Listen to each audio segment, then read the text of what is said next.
It's 6 o'clock in the morning, pitch black outside. My 14-year-old son is fast asleep in his bed, sleeping the reckless, deep sleep of a teenager. I flip on the light and physically shake the poor boy awake, because I know that, like ripping off a Band-Aid, it's better to get it over with quickly. I have a friend who yells fire just to rouse her sleeping teen, and another who got so fed up that she had to dump cold water on her son's head just to get him out of bed. Sound brutal, but perhaps familiar? Every morning I ask myself, how can I, knowing what I know and doing what I do for a living, be doing this to my own son? You see, I'm a sleep researcher. So I know far too much about sleep and the consequences of sleep loss. I know that I'm depriving my son of the sleep he desperately needs as a rapidly growing teenager. I also know that by waking him up hours before his natural biological clock tells him he's ready, I'm literally robbing him of his dreams, the type of sleep most associated with learning, memory consolidation, and emotional processing. But it's not just my kid that's being deprived of sleep. Sleep deprivation among American teenagers is an epidemic. Only about 1 in 10 gets the 8 to 10 hours of sleep per night recommended by sleep scientists and pediatricians. Now, if you're thinking to yourself, phew, we're doing good, my kid's getting 8 hours. Remember, 8 hours is the minimum recommendation. You're barely passing. 8 hours is kind of like getting a C on your report card. There are many factors contributing to this epidemic, but a major factor preventing teens from getting the sleep they need is actually a matter of public policy, not hormones, social lives, or Snapchat. Across the country, many schools are starting around 7:30 a.m. or earlier, despite the fact that major medical organizations recommend that middle and high schools start no earlier than 8:30 a.m. These early start policies have a direct effect on how much, or really how little, sleep American teenagers are getting. They're also pitting teenagers and their parents in a fundamentally unwinnable fight against their own bodies. Around the time of puberty, teenagers experience a delay in their biological clock, which determines when we feel most awake and when we feel most sleepy. This is driven in part by a shift in the release of the hormone melatonin. Teenagers' bodies wait to start releasing melatonin until around 11 p.m., which is 2 hours later than what we see in adults or younger children. This means that waking a teenager up at 6 a.m. is the biological equivalent of waking an adult up at 4 a.m. Now, on the unfortunate days when I have to wake up at 4 a.m., I'm a zombie, functionally useless. I can't think straight. I'm irritable, and I probably shouldn't be driving a car. But this is how many American teenagers feel every single school day. In fact, many of the, shall we say, unpleasant characteristics that we chalk up to being a teenager, moodiness, irritability, laziness, depression, could be a product of chronic sleep deprivation. For many teens battling chronic sleep loss, their go-to strategy to compensate is consuming large quantities of caffeine in the form of venti frappuccinos or energy drinks and shots. So essentially, we've got an entire population of tired but wired youth. Advocates of sleep-friendly start times know that adolescence is a period of dramatic brain development, particularly in the parts of the brain that are responsible for those higher-order thinking processes, including reasoning, problem-solving, and good judgment.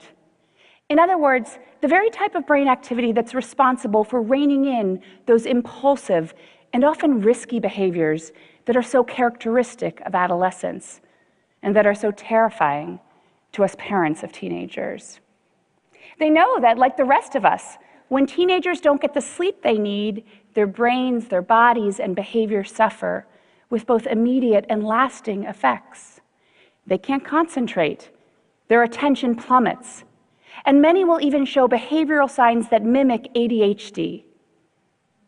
But the consequences of teen sleep loss go well beyond the classroom, sadly contributing to many of the mental health problems that skyrocket during adolescence, including substance use, depression, and suicide.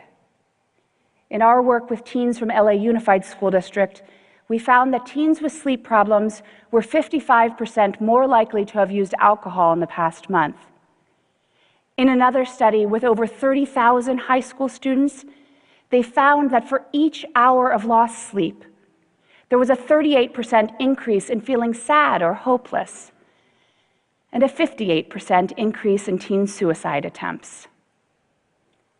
And if that's not enough, teens who skimp out on sleep are at increased risk for a host of physical health problems that plague our country, including obesity, heart disease, and diabetes. Then there's the risk of putting a sleep-deprived teen with a newly minted driver's license behind the wheel. Studies have shown that getting 5 hours or less of sleep per night is the equivalent of driving with a blood alcohol content above the legal limit.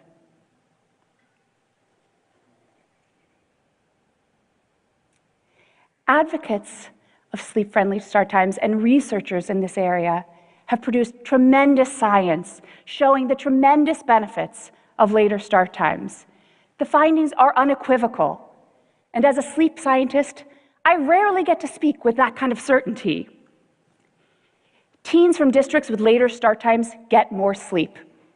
To the naysayers who may think that if schools start later, teens will just stay up later. The truth is, their bedtimes stay the same, but their wake-up times get extended, resulting in more sleep. They're more likely to show up for school. School absences dropped by 25% in one district, and they're less likely to drop out. Not surprisingly, they do better academically. So this has real implications for reducing the achievement gap. Standardized test scores in math and reading go up by 2 to 3 percentage points. That's as powerful as reducing class sizes by 1/3 fewer students, or replacing a so-so teacher in the classroom with a truly outstanding one. Their mental and physical health improves, and even their families are happier. I mean, who wouldn't enjoy a little more pleasantness from our teens and a little less crankiness? Even their communities are safer because car crash rates go down, a 70% reduction in one district. Now, given these tremendous benefits, you might think, well, this is a no-brainer, right? So why have we, as a society, failed to heed this call? Often the argument against later start times goes something like this. Why should we delay start times for teenagers? We need to toughen them up so they're ready for the real world. But that's like saying to the parent of a 2-year-old, don't let Johnny nap, or he won't be ready for kindergarten. Delaying start times also presents many logistical challenges, not just for students and their families, but for communities as a whole. Updating bus routes, increased transportation costs, impact on sports, care before or after school. These are the same concerns that come up in district after district, time and again around the country as school start times are debated. And they're legitimate concerns. But these are problems we have to work through. They are not valid excuses for failing to do the right thing for our children, which is to start middle and high schools no earlier than 8:30 a.m. And in districts around the country, big and small, who have made this change, they've found that these fears are often unfounded and far outweighed by the tremendous benefits for our student health and performance and our collective public safety. So tomorrow morning, when coincidentally, we get to set our clocks back by an hour, and you get that delicious extra hour of sleep, and the day seems a little longer and a little more full of hope, think about the tremendous power of sleep. And think about what a gift it would be for our children to be able to wake up naturally in harmony with their own biology. Thank you, and pleasant dreams.